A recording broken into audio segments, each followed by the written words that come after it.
Namoonni gaafa sana jaalatti baatan maaliif sodaatu? Dhoksaan sodaatamu kun maali? Waa'ee namaa immoo namatti duubaan beekamti.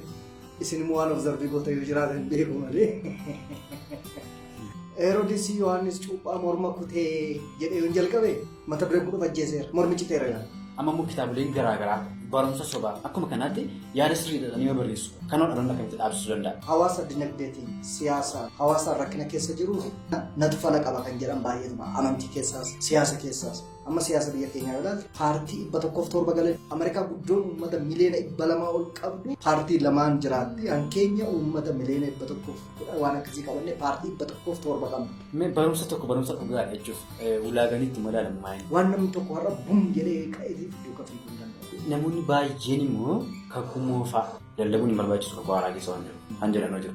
Isaan kanaaf maal jennee dabalu? Jimmatti yeroo tokko kakuu haaraa eessaatii jalqabdu jennaan du'aa ka'uu booddee isa jedhu tokko. Okay, yoo akkas jenna ta'e barsiisni Yesuus Kiristoos kakuu moofaatti ramadama. Yoo du'aa ka'uu booddee ta'e barsiisni Yesuus Kiristoos amma sana barsiise kategoriinsa kakuu moofaatti ramadama. Kun immoo faalaasii sagalee isa hin jirre isa ija baasaadha kun. Ayyaanaan fayyina jechuun seerri hin barbaachisu kana booddee seerri safartuudha sin jedhu. Seerri safartuu. Maaliin safartaadhaan amma gaaffiin ani qabu seerri hin jiru taanaan fakkeenyaaf nama ajjeesuun akka inni cubbuu ta'e inni nutti seericha. Baay'inaan gara raajiitti. Raajiitti. Maaliif rakkina amma keessa jiru furmaata barbaada. Barsiisni kana yeroo fudhata piroosesiidha tiraansfoormeeshiniidha. Ergaan immiidiyeet peenkiilarii kanaaf caalaatti ergaa barbaadan.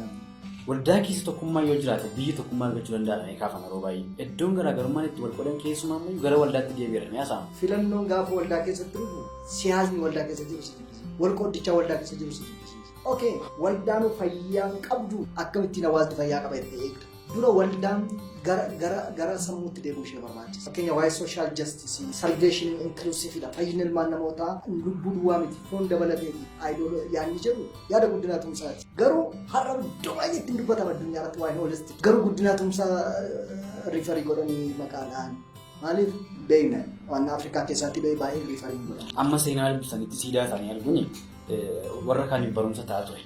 Akkuma amma warra kaanii kakkaanii jira namoota gatii guddaa baasanii yoo biyyi ijaaruu baate akka biyyaatti gatii siyaasaa kaffalaniif siyaasaan gama siyaasaatiin dhaabbachuu baatayyuu akka waldaatti itti yaadamuu qaba.